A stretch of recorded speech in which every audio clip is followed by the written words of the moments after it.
I'll miss him in Nazareth community, but I'll also miss him as a friend and a mentor. He really was. He was very special to me. Friends and colleagues remember beloved priest Father John Emmett Walsh, a man who dedicated his life to offering shelter and support to Montreal's homeless community here at Nazareth House and others. He died suddenly on Monday at the age of 78. He was a Renaissance man. He spoke 7 languages. He started his PhD this past September.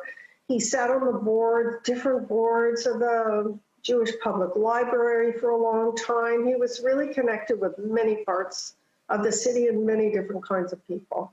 City News spoke to Father Walsh just days ago in this report about the opening of a third home with Nazareth House named in his honor. When we treat people as an individual, we begin to find out that they are just like us. They're no different. In fact, we found out that they are very beautiful people, and they've just had a bad time with their luck. And now that they're being able to be helped, they'll find their way to be able to be that potential, fulfill their potential, and be wonderful people again. Father John Walsh suffered a heart attack Monday morning. Co-workers and friends at Nazareth's House, where Father Walsh worked for 41 years, say expanding the organization's reach and opening more shelters was a never-ending mission for him. He was basically, as I said, the driving force, the engine that made it happen.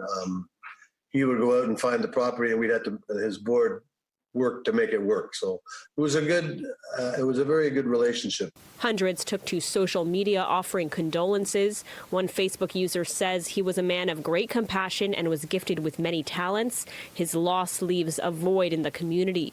Another says such a great man, always trying to spread happiness and always a good joke to share. Federal Minister of Indigenous Services Mark Miller posting to Twitter, "Those in need have lost a friend. The passing of John Walsh is an immense loss. Rest in peace, Father." To a lot of people, he was Father John. To a lot of people, he was Uncle John. And to people like myself, he was John. He would work his magic and put people together and create boards and create friendships and new opportunities, and that's who he was. In Montreal, Sharon Yonan Reynolds, City News.